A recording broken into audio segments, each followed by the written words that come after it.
Thank you for clicking. Coming up, highlights of over 400 rare and exciting retro games that we added to our site this week. Don't go anywhere, like, subscribe, but just check this out, it's brilliant. What's new in retro games? Can you tell me what's new in retro games, please? What's new in retro games? Can you tell me what's new in retro games this week? Hello, yes, it is me, it is Jace at Retrogames. I am back with a slightly rejigged old show. Snappy, let's make it snappy, let's make this show more exciting. We can talk about the changes another time. I'm just excited to be back, excited to show you some amazing games today. But let's start with a little bit of Retro Games news. Tell me the retro games news. It was bad news this week for people who work at the chain Game. Now in the UK, this is one of the biggest, well, it's the biggest video games retail chain. And really nasty. The management did an online Zoom meeting for all employees to tell everyone who worked there, either you sign up to a 0 hours contract, no holidays, restricted hours, or you get made redundant. This is the beginning of the demise of Game. I mean, we kind of said about this before.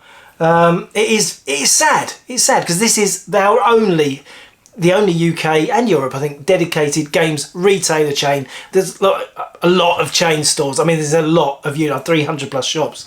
So just imagine that. It's really sad. I mean, these are gamers. These are our friends. The people who work at Game love games. So just imagine they are being persecuted. But it is a sad sign of the times that gaming retail is on the slide. I mean, how much longer is it going to last? I think we can probably give Game maybe a year or two, and that's about it. I'm probably being a bit generous. In a strange decision earlier this year, Game decided not to take any more trade-ins, leaving the whole collectible market to CEX. Strange decision. We all know better off buying your games at Retro Games. Look, Jace, tell you. Nintendo decided to kill a couple of their own retro consoles this week by closing off their internet stores. The Wii U, no longer you can play online. The 3DS, even more shocking, because while the 3DS might be older than Wii U, it's got a whole massive demographic. There's still a lot of people who love their 3DS. It's a pocket console. In Japan, still huge 3DS. So, when I went to Japan, huge amounts of 3DS games. And now you can play none of them online. There were some moments of people playing to the very end. They were playing Mario Kart. Check this.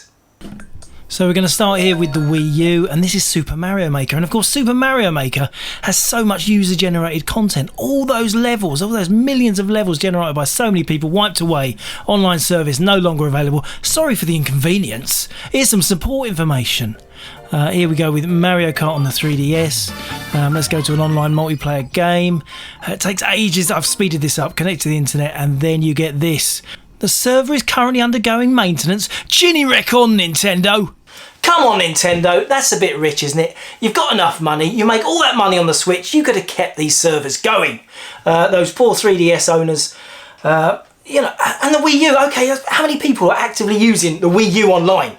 5,000 tops, surely, 3,000 worldwide?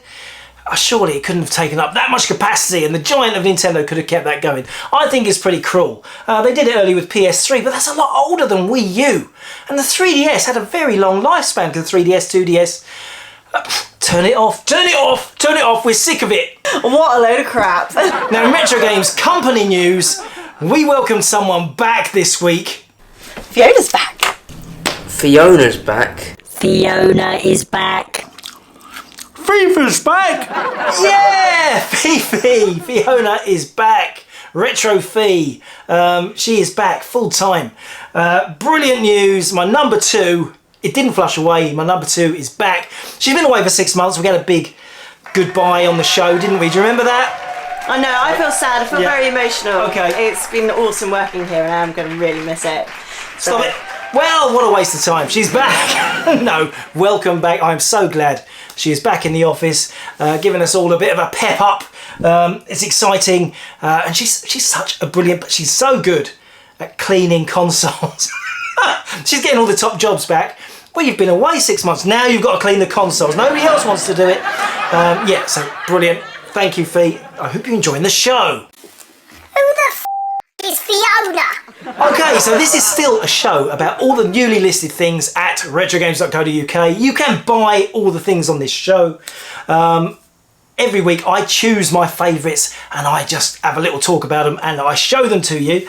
And I've narrowed it down. We are now having a top 10. 10 items. I'm slimming down the show. Get it faster. Get more people into it. So we're going to have a top 10. But what about all the rest? 400 items and you're only going to show 10. Here's a little highlight reel of all the items that didn't make it to the top 10. This could become your new favourite part of the show. We're going to start with the Commodore Amiga and Beneath the Steel Sky.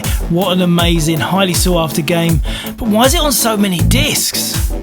Yes, 15 discs. It actually justifies the big cardboard box.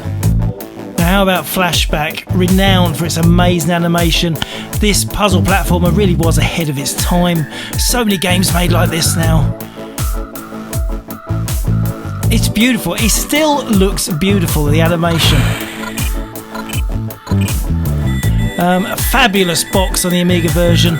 Die-cut top with lots of little flaps that get broken. Such a nice thing. Now this is a game I have some history with. I was actually commissioned to make the soundtrack for this Peter Molyneux sequel to Powermonger. Well, it's a data disc really, giving you a World War I scenario. Sadly, my soundtrack ended up on the cutting room floor. No, it didn't sound like this. Let's move on to the Commodore VIC-20 and Arcadia, the classic Imagine game, but sealed. Isn't it lovely when things are sealed? And on to the Commodore 64 with Jeff Minter's classic Sheep in Space. Are we allowed to say Jeff's work's not that great? Let's be honest, the artwork on the box is a lot nicer than the game. Moving on to the Nintendo. Look at that beautiful thing. It's purple. Apparently, I thought it was blue, but apparently it's grape. Beautiful transparent N64 this week. And how about this minty fresh Game Boy Tennis? It's all about the flaps. Beautiful game. No manual, but a beautiful box. Here we have something for the CDI, an official controller, more like a proper joypad and those horrible infrared things you get. I thought this was for the console version, the 450, but it's not. Look, it's a completely different design. And what about this? This is the light gun for use with Mad Dog McCree and its sequel. Because it comes with a sender box, I don't know, maybe you can use this on modern TVs and not just CRT. I don't know. We covered this recently on the Amiga, Simon the Sorcerer, a full point-and-click audio adventure. Yes, a full audio soundtrack. Features the voice of Chris Barry from Red Dwarf. But this version's for the Acorn Archimedes, yes. A 32-bit version that looks exactly the same as the 16-bit version. Eye of the Beholder 3 for the PC on floppy disk. Now this was a rip-off of the classic Dungeon Master by FTL, one of my all-time favourite games. I don't know, it's actually really good. The third game in the Eye of the Beholder series is really good, but it's just more of the same, battling around in dungeons. Yeah, it's a rip-off. It is a total rip-off. Upgrading your weapons, this role-playing meets 3D Monster Maze. And it came with a load of free gumph. Look at this. Now, is it me or is the Raspberry Pi 400 a bit like a Spectrum? It looks like a keyboard, but actually it's a full computer. All the inputs and outputs on the back, HDMI, input and output to SD card. Comes with a massive manual and a mouse as well. Quite a lot of stuff for PlayStation on the site this week, like Final Fantasy VIII Platinum version or Final Fantasy IX Platinum version. PlayStation 2 and Spiderwick Chronicles. Now I picked this because I don't think anyone has ever played it before, and it's actually pretty decent. It's just one of those games nobody ever bought. Just nice to have it back in stock. And from Japan, Xenosaga Episode 1 Reloaded. This is the rare double disc version. Classic role-playing action. Probably my favourite PSP game, Guitar-oo Man Lives, the portable version of the PS2 classic. Some beautiful music in that game. Space Invaders Extreme, Taito kept trying to make Space Invaders for the modern age. Sadly, they never quite got there. God of War, one of those series on the PSP that reminds you how good the console was. Often more impressive than PS2 versions. The stunning animation, super fast action. Let's remember, its arch rival during this period was the Game Boy Advance. What a joke. Resistance Retribution Collector's Edition for PSP. Not only do you get a lovely slipcase, you get 4 art cards. Now this week we've had a lot of stuff for PS4, we're slowly building up our collection, and look at this! Dino Dini Kickoff Revival. What? The Amiga Classic revived for the PS4? How did I miss this? It looks absolutely fantastic. And if you're exactly the right size, there's even a free t-shirt in the box. Sadly, I can't do this limited edition version of The Evil Within justice. It's got a fantastic 3D lenticular sleeve. It absolutely pops out in your eyes. It's beautiful. Life is Strange Before the Storm limited edition. Yes, it comes with an art book and a soundtrack. Don't they always? Now, if you're keeping up with TV, you'll know there is a brand new Fallout TV series. I've watched one of them. It's pretty good, but what a brilliant time to have Fallout 4 in stock, the Steelbook version for PS4. Sealed! Oh yes, it is sealed. Fabulous. Thank you! Okay, so it's time. Shall we do the top 10 items to come in this week? I'm trying to pick these in order that I like them to make it more interesting. What's number 10? What's number 10?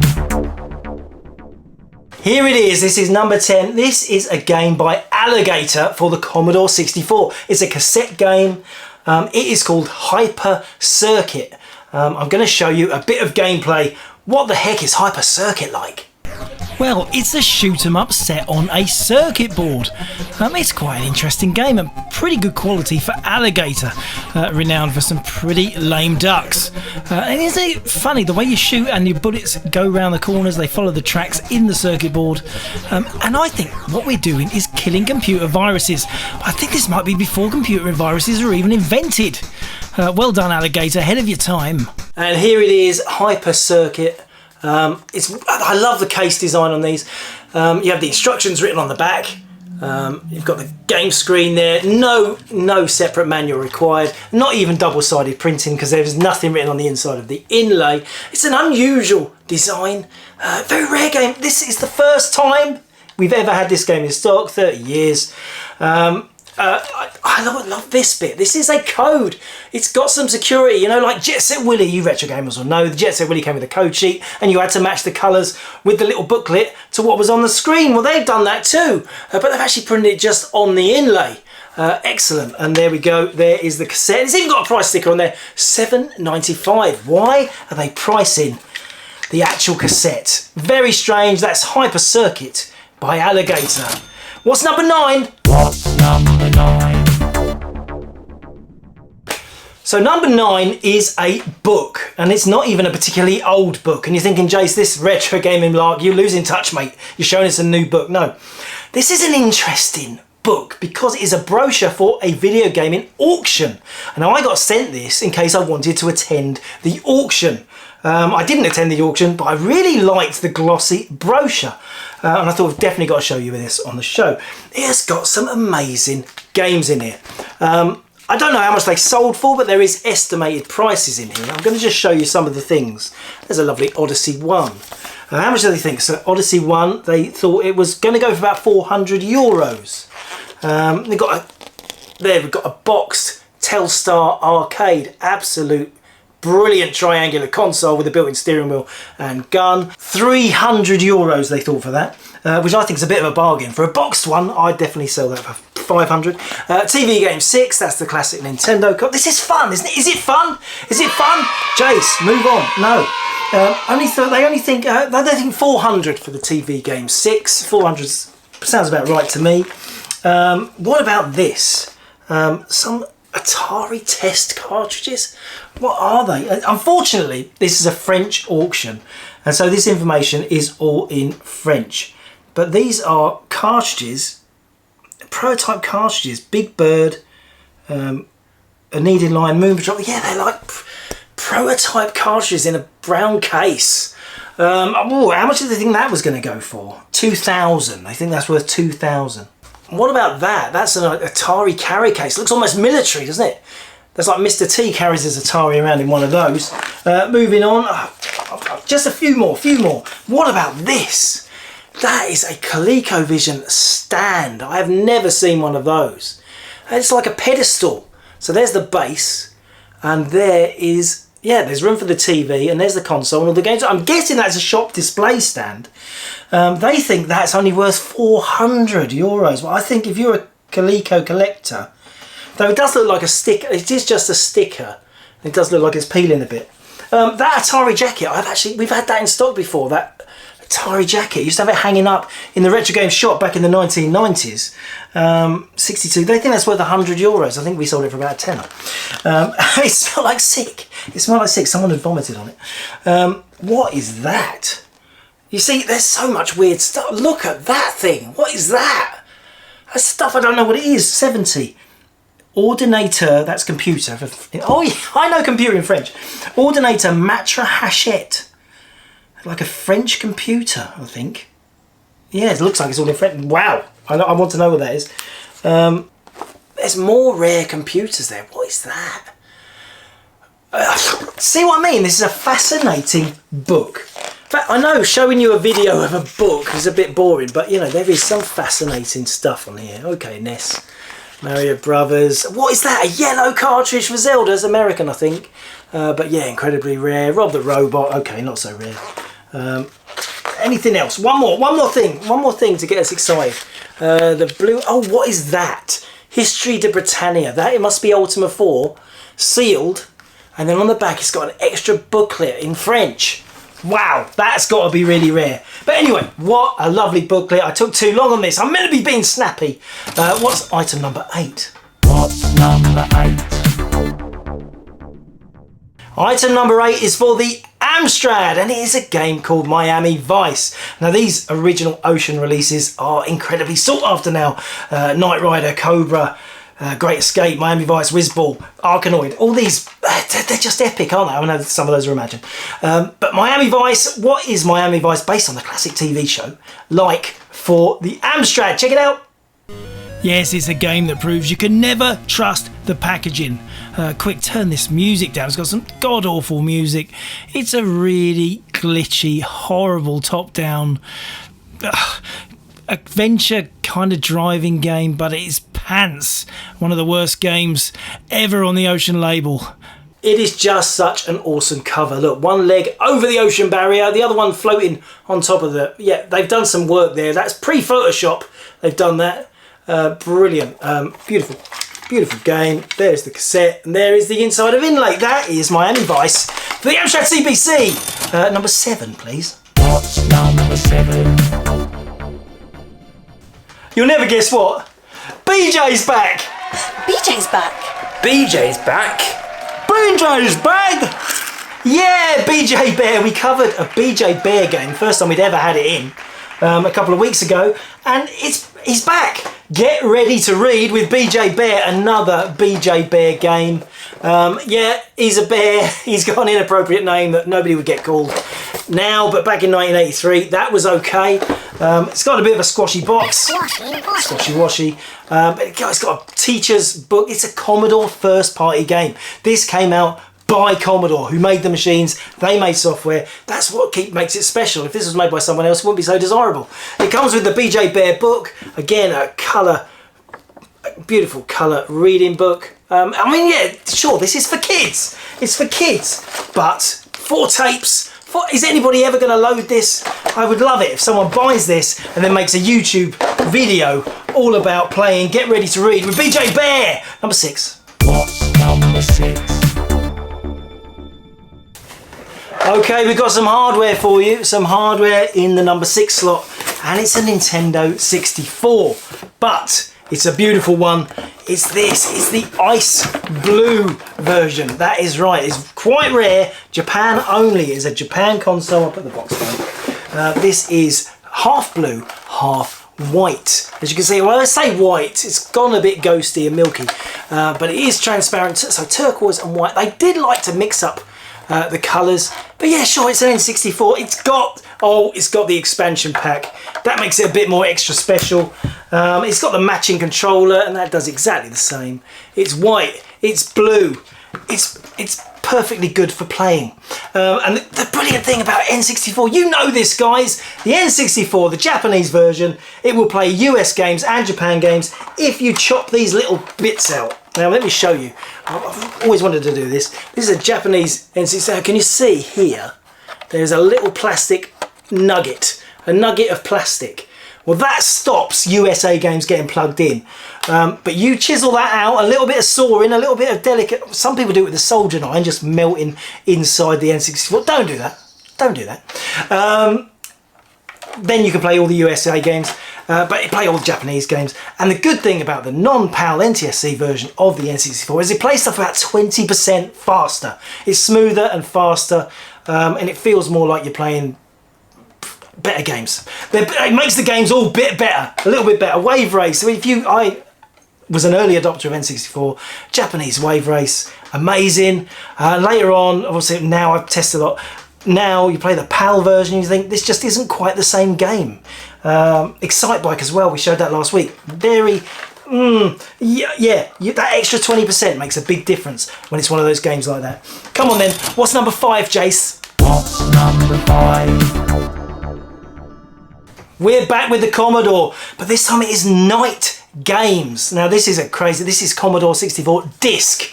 And we all know disc games for the Commodore 64 are about 10 times rarer and more expensive than cassette versions. This is like a track and field events game, but done in medieval England. Let's check out a bit of Night Games. Well, I say it's like a track and field game. It's mainly about fighting though. And here we have the sword fight. You've got to say the animation is pretty awesome for its time. Yeah, who needs Street Fighter 2 when you can dress up as knights and whack each other with swords? Brilliant. Now this next event is the, I don't know, stick fight. Yeah, very similar, but you're on a log. Bit of archery, nice and easy. You've just got to try and get these strange horses. Did they have mechanical horses to shoot at back then? What about this? That's the old ball on a chain. Seems a bit vicious, doesn't it? Crossbow. Yeah, yes, okay, a bit similar, but lots of fun. Yeah, or just trying to axe each other up, nasty. And there we have it. It's by English Software. You've got the disc there, list the events. There is instructions on the reverse of the inlay. I'll poke it out and show you. Look, there you go, instructions. Brilliant. That is, I'll show you the back. Yeah, it shows you all the events all laid out. Brilliant. Very rare disc version. The cassette version, or the Spectrum, but no, Spectrum version, I don't think I've ever seen one. The cassette version is actually quite common, but this disc version, ooh, I want that. What's number 4? Here we go then, top 5, Amnios. Amnios for the Commodore Amiga is by Pasiganis! Yeah, okay, we know, it's Diagnosis, and it's a little joke that we have. Alright, it's a little joke for regulars. Pasiganis Amnios, it's a shooter. I do love the name Amnios. It feels like something medical, doesn't it? Oh, I had to go in, had a camera put me up, they had to check me Amnios. Oh, I had to have the Amnios. Ah, that really was a horrible procedure. Let's check out what Amnios looks like. Okay, it's not going to set your world alight. It is a multi-directional top-down shooter. Isn't it strange that these games are so much less appealing than a straight up and down or left and right shooter? More options, more control, more tedium. I don't know why. And there it is, that typical Roger Dean artwork. I mean, it's a bit of a plain one, really. It's a kind of like spooky dinosaur flying thing on there, but it's just the atmos. It's got that feeling. That's why people collect Psygnosis stuff. A lot of people think they're overrated. Yes, Sean, people think they're overrated. Maybe they are, but there is something very beautiful and tactile about an Amiga Psygnosis game, isn't it? I said Psygnosis. I just opened the box. I like to see the owl. Owl. There is the owl, and there's another owl inside. You know there is. Oh, we've got some stuff to show you. There's the big owl. Owl. 3 discs. 3 discs there because it's got the Barbarian 2 demo, a rare game in itself. We've got the warranty card. We've got the lovely oh, look at this strange crabby looking thing. Yeah. That looks like something. Oh, I was on holiday and I contracted amnios. And they look like this under a microscope. And there's a Monster Flyer creature card. That is nice, isn't it? That is an only one-sided. But it's a lovely little insert. I think it's quite a nice game for the Amiga this week. What's number 3? And this one is a beauty. This is Valkyrie Profile 2, the Artifact box. It's another one of those super special editions. PlayStation 2. Japanese, but look at that beautiful thing. It's a role-playing game. A lot of people like it. Did come out in the West, as you know. I'm sure you all know that. Valkyrie Profile is quite a famous franchise. Beautiful condition, 10 out of 10 condition. So here we've got this inner box, and look at that, all silver and shiny.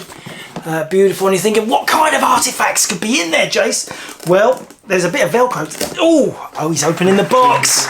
He's opened the box. Okay, we've got the game. Yeah, and the game is sealed. Beautiful sealed game. We've got the soundtrack. Again, beautiful sealed. This is brand new condition.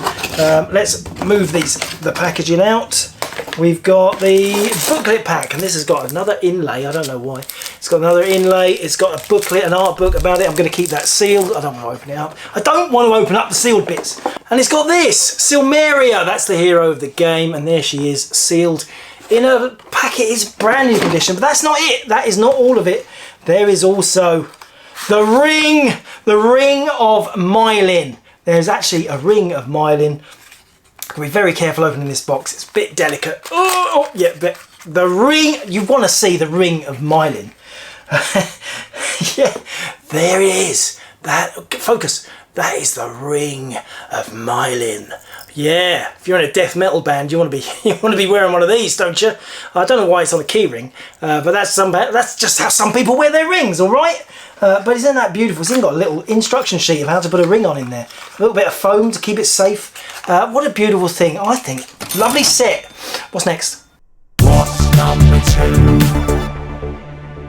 And you're thinking, Jace, that looks incredibly boring. It's some floppy disks. Yes, it's floppy disks. But they're floppy disks for a format that we have never ever seen. They are floppy disks for a computer made by Sanyo in 1981 called the MBC 1000. Let's just check out a photo of the MBC 1000. Yeah, what a beast. That is a beast of a computer. Now the first disc is a bit, okay, it's the system disc, CPM 2.2. It is the language disc, S Basic 2. Boring, Jace. What the heck are you showing me? A language disc for a computer I'll never own for.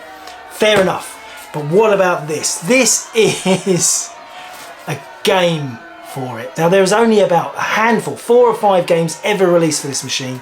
And this game is, can't find any reference to it. It's just called Adventure.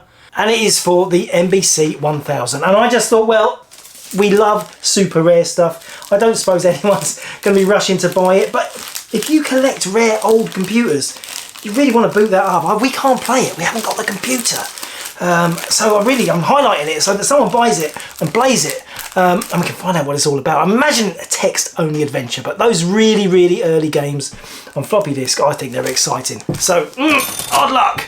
Next up. Here it comes, it's number 1. Okay, number 1, and now unusually, unlike the rest of the games I've shown you today, this game is not actually available currently on the site. I know. You're thinking, Jace, this show is meant to promote all the new listings. Yes, but I might list this one. I might list this. Not that I want to keep it for my own collection. I do that sometimes, as you know. But it's just such a funny exclusive thing, and I do not know how to price it. So I thought I would ask for some opinion. This game is, you can think, come off it, Chase. It's for the Spectrum. It's a Spectrum game, taking the last top spot. It is this, Dan Dare 3, The Escape. with a homemade sleeve. Oh, look at that. That is a homemade sleeve. Someone got their felt tips out. They lost their inlay. They made their own. And look at the detail and the colours. This is exclusive.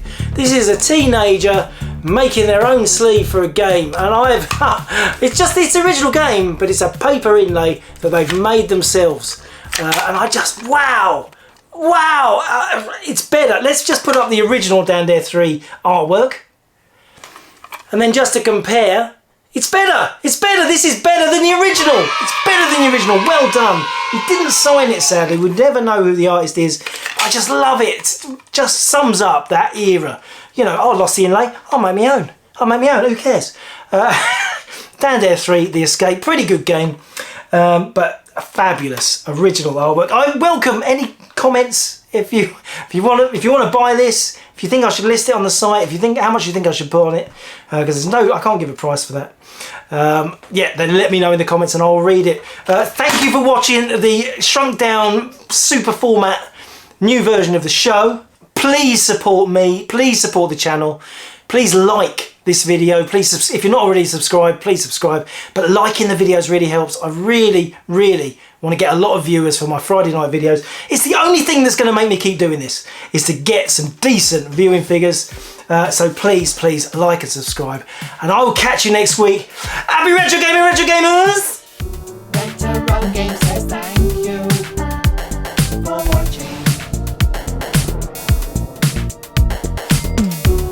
Retrogames says thank you for watching. I did not do that. It wasn't me. It wasn't me. I didn't draw this. There's too many games with missing inlays for me to start drawing the covers to replace them with.